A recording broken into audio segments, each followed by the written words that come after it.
Hello అండి అందరికీ welcome to Vijaya's wonder.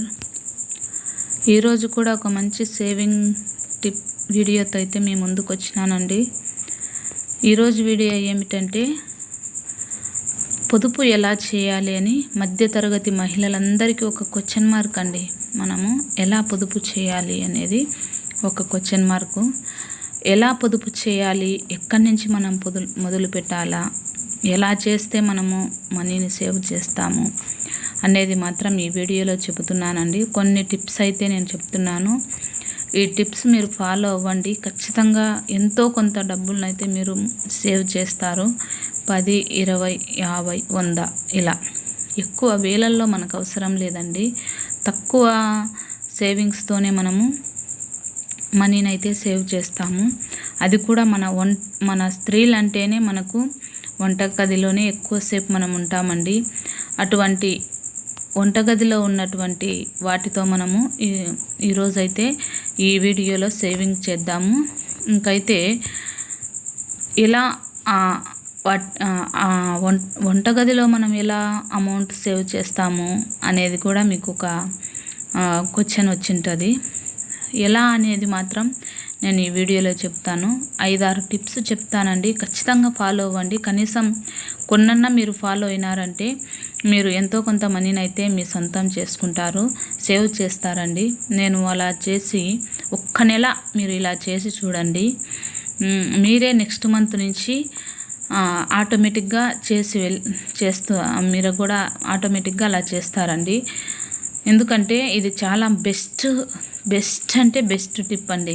చాలా బెస్ట్ టిప్స్ ఇవి అయితే చాలా అవసరం మనకు మన రోజువారీ జీవితాలలో. ఇవి లేకపోతే మాత్రం మనము జీవించలేము. అటువంటి వాటిలో నుంచి మనం సేవ్ చేసినామంటే మంత్లీ చాలా డబ్బులను అయితే మనం సేవ్ చేస్తామండి. మొదటిది ఫ్యాన్ అండి.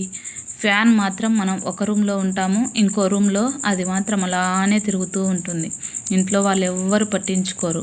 అలా కాకుండా మనం ఎక్కడుంటే అక్కడ ఫ్యాన్ వేసుకోవాలి.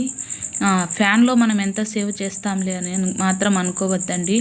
ఎందుకంటే మనకు కరెంట్ బిల్లు మొన్న చాలా ఎక్కువగా పెరిగిపోతుంది. కాబట్టి మనం ఉన్నప్పుడే ఫ్యాన్ వేసుకోవాలి. మనం లేకుండా అనవసరంగా దేన్ని వేస్ట్ చేయకూడదండి.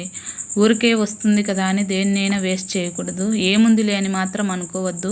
ఫ్యాన్ను మనం రూమ్లోనే ఉంటేనే వేసుకోవాలి. మనం రూమ్లో లేకపోతే మాత్రం దాన్ని ఆఫ్ చేస్తే మంచిదండి. ఇది మాత్రం ఒక్క నెల దీన్ని మీరు పాటించి చూడండి. మీరే కరెంట్ బిల్లో ఆదా చేస్తారు. ఇంకా సెకండ్ది వచ్చేసి ఛార్జర్ అండి.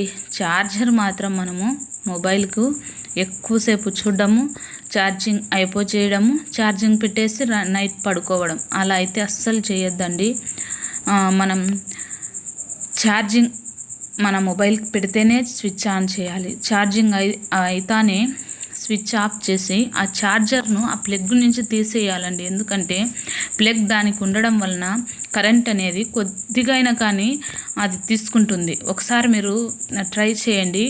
స్విచ్ ఆఫ్ చేసి ఆ ప్లగ్ దానికి అలానే ఉంచి మీ దగ్గర టస్టర్ ఉంటే ఒకసారి చూడండి, కరెంట్ అనేది దానికి వస్తుంది. ఇంకా తర్వాత మూడవది వచ్చేసి ఫ్యాన్లు ఎప్పటికప్పుడు ఆఫ్ చేయాలి. ఇంకా తర్వాత ఫ్రిడ్జ్ డోర్ కూడా మనం తెరిచి అలా పెట్టకూడదండి. వంట చేసేంతవరకు ఫ్రిడ్జ్ డోర్ ఓపెన్లోనే ఉంటుంది. ఇంకా తర్వాత ఇది బెస్ట్ అండి. ఇది చాలామంది చేసేటటువంటి తప్పు. స్టవ్ వెలిగించి పాన్ తీసుకునేంతవరకు స్టవ్ అలానే పెట్టి అలా అస్సలు చేయకూడదండి. సిమ్లో పెట్టాలి స్టవ్. మనము ఒక బాండి తీసుకొని మనం ఏది చేసుకోవాలని ఆ స్టవ్ పైన వెలిగించిన తర్వాత వెంటనే పెట్టేయాలి. ఇది తర్వాత నీళ్ళు ఎక్కువసేపు మరిగిస్తుంటారండి. అది తప్పండి. మనం వేడి నీళ్ళు వేసుకోవడం వలన, ఎక్కువ హాట్ వాటర్ వేసుకోవడం వలన మన ఆరోగ్యానికి కూడా హానికరం అండి. కాబట్టి హాట్ వాటర్ను గోరువెచ్చగా వేసుకోవడం మనము అలవాటు చేసుకోవాలి. ఇంకా తర్వాత కారం పొడి, ధనియాల పొడి ఇవి ఇంట్లోనే ప్రిపేర్ చేసుకోవాలండి. మనకు తక్కువ అమౌంట్లోనే మనకు అయిపోతుంది. ఇవి ఉండంగానే మళ్ళీ మనము అయితే కొనకూడదు అసలు. టీ పొడి, ధనియాల పొడి, కారం పొడి, పసుపు పొడి, ఉప్పు ఇవన్నీ మనకు సరుకులు ఉండంగానే మనమైతే కొనకూడదు ఎప్పుడు. ఇవి పూర్తిగా అయిపోతున్నాయి, 1-2 రోజుల్లో అయిపోతున్నాయి అన్నప్పుడు మాత్రమే వీటికి మనము ప్రిఫరెన్స్ ఇవ్వాలి. అలా కాకుండా మనము ముందే తెచ్చిపెట్టుకోవడం, అవి పురుగు పట్టడం, పాడైపోవడం అలా కాకుండా మనము ఇంట్లో ధనియాల పొడి, పసుపు పొడి, కారం పొడి వీటన్నిటిని మనము ఇంట్లోనే ప్రిపేర్ చేసుకోవాలి. నా ప్రీవియస్ వీడియోస్ చూస్తే మీకు అర్థమవుతుంది. నేను పసుపు, ఎండుమిరపకాయల పొడి, ధనియాల పొడి ఇవన్నీ ఇంట్లోనే ప్రిపేర్ చేసి పెట్టుకున్నానండి. ఇది కూడా ఒక మంచి టిప్పు. ఇందులో కూడా మీరు ఎంతో కొంత మనీ అయితే సేవ్ చేస్తారండి. నేనైతే లక్షల్లో సేవ్ చేస్తారని చెప్పలేదు. మనం మధ్యతరగతి వాళ్ళమండి. లక్షలు మనం చూడలేము, కానీ కొద్దిగా ఎంతో కొద్దిగా మన వారు కష్టపడి బయటకు వెళ్ళి పని చేసుకొని వస్తుంటే మనం ఇంట్లో ఉండి కనీసం ఇలాంటి చిన్న చిన్న టిప్స్ అయినా పాటించకపోతే మనం మనీ ఎలా సేవ్ చేస్తామండి. ఖర్చులు అయితే పెరిగిపోతున్నాయి, మనకైతే ఆదాయం చాలా తక్కువగా ఉంది. ఇంకా తర్వాత కందిపప్పు, పల్లీలు కూడా మనకు దగ్గరలో మిల్లు అనేది ఖచ్చితంగా ఉంటుందండి. ప్రతి ఊరిలో మిల్లు ఉంటుంది. మిల్లు దగ్గరికి వెళ్ళి మనం తెచ్చుకోవాలి. నేనైతే కందిపప్పును ఇంట్లోనే ప్రిపేర్ చేసుకున్నాను.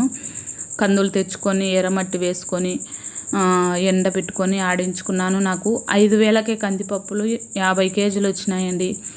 అదే మనం కిలో కందిపప్పు కొనాలంటే 200, 25 కేజీలు కూడా రావు. ఇంకా తర్వాత పల్లీలు కూడా మనం మిల్లు దగ్గరికి వెళ్ళి తెచ్చుకోవాలా. ఇది మాత్రం ఆలోచించండి. ఈ పల్లీలు ఎప్పుడైనా 1 కిలో పల్లీలు తెచ్చుకున్నామంటే కింద మనకు బూజు వచ్చినట్లు వస్తుందండి. అలా కాకుండా మనం ఇలా ఒక కవర్లో వేసుకొని మనము పల్లీలను వేసుకుంటే కింద అడుగుపాటున మాత్రము బూజులాగా మగ్గిపోవడం అలా ఏముండదు. తెచ్చుకున్న వెంటనే ఒకరోజు మనం ప్యాకెట్ విప్పి ఎండలో వేసేయాలండి. బాగా ఎండిన తర్వాత 1 గంట చాలు, ఎక్కువసేపు అవసరం లేదు. 1 గంట ఎండిన తర్వాత ఇలా ఒక కవర్లో వేసి మనం వేసుకొని రోజు ఇలానే మనం యూస్ చేయొచ్చు. మళ్ళీ అదే కవర్ను మడిచేసి మనం మూత పెట్టేస్తే సరిపోతుంది. నేనైతే పల్లీలు మిల్లు దగ్గర తెచ్చుకున్నాను, ఒక 3 కేజీలు. ఇవే ఇంకా నాకు 2-3 నెలలు ఉండిపోతాయండి, ఒక 5-6 నెలలు ఉండిపోతాయి. మనం చేసుకున్న రెసిపీస్ చేసుకున్నటువంటి విధానాన్ని బట్టి ఈ టిప్ అయితే మీకు చాలా ఉపయోగపడుతుంది. మిల్లు దగ్గర తెచ్చుకోండి, మనకు తక్కువ కాస్ట్లో వస్తాయి. ఇక్కడ కూడా మనం ఎంతో కొంత మనీని అయితే సేవ్ చేయొచ్చండి. ఇంకా తర్వాత అలా వాటికి మూత పెట్టేయాలండి. ఇంకా తర్వాతది వచ్చేసి రైస్ అండి. ఈ రైస్ని కూడా మనం మిల్లు దగ్గరికి వెళ్ళి తెచ్చుకోవాలా. మనకు దగ్గరలో మిల్లు ఉంటే, లేదంటే మన పేరెంట్స్ ఎవరైనా పొలాలలో పండిస్తుంటే మన ఊర్లో అమ్మ నాన్న వాళ్ళ అత్తమ్మ వాళ్ళు అలా వాళ్ళ దగ్గర నుంచి మనము సంవత్సరానికి సరిపడా 2, 3, 4 ప్యాకెట్స్ వేసుకోవాలి. నేనైతే 5 ప్యాకెట్స్ వేసుకున్నాను. నాకు ఇవి సంవత్సరం అంతా సరిపోతాయి. మేము ఇంట్లో 5 మంది ఉంటాం కాబట్టి మీకు తగినన్ని, మీకు 1-2 మనం 25 కేజీలు కొనుక్కుంటే అందులో 23 కేజీలే వస్తాయండి. అసలు ఎంత మనీ లాస్ అవుతుంటుందో ప్రతి నెల.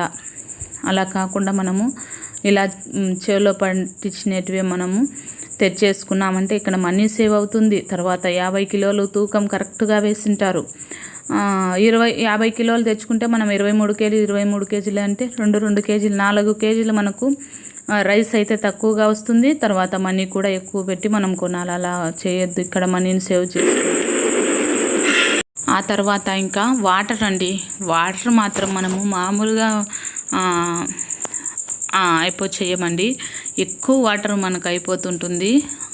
ఈ వాటరు వలన మనకు వాటర్ ట్యాప్ ఏం చేస్తుంటామంటే ఎక్కువ స్పీడ్లో పెట్టేసి కొద్దిగా మనకు 1 గ్లాసు వాటర్ అయితే సరిపోతుంది. కానీ మనము ఎక్కువ స్పీడ్లో పెట్టేసి మనము చేయి కడుక్కుంటాం, సామాన్లు కడుగుతాం. అలా కాకుండా తక్కువలో పెట్టేసి మనము సామాన్లు కానీ చేయి కానీ కడుక్కుంటే మంచిదండి. వీలైనంత వరకు బకెట్కు పట్టుకొని మనము సామాన్లు కడుక్కోవడం చాలా మంచి పెద్ద టిప్ అండి. ఇక్కడ మనం ఎంతో మనీని సేవ్ చేయొచ్చు. ఇక తర్వాత ట్యాప్ లీక్ అవుతుంటే మాత్రం దాన్ని కూడా మనము చూసి రిపేర్ చేయించుకోవాలా. ట్యాప్ లీక్ అవుతుంటే ఎంత వాటర్ వేస్ట్ అవుతుంటుందో కదా. ఇంకా తర్వాత హ్యాండ్ వాష్లు, సోప్స్, పేస్ట్లు ఇవి చూసుకొని మనం వాడుకోవాలండి. పిల్లలకు అందకుండా వీటిని దూరంగా ఉంచాలా. ఎంత చేతికి ఎంత వస్తే అంత కాకుండా మనం కొద్దిగా మన చేతికి ఎంత అవసరమో అంత మాత్రమే వేసుకొని మనము హ్యాండ్ వాష్ అనేది చేసుకోవాలండి. ఇది కూడా మనకు చాలా పెద్ద టిప్పు. మనం ఇప్పుడు 80 రూపాయలు 90 రూపాయలు పెట్టండి హ్యాండ్ వాష్ రావడం లేదండి ఇప్పుడు. కాబట్టి మనం చూసి వాడుకోవాలి. ఇంకా ఈ వీడియోలో టిప్స్ అన్నీ మీకు నచ్చినాయని అనుకుంటున్నానండి. నచ్చితే మాత్రం ఒక లైక్ చేయండి.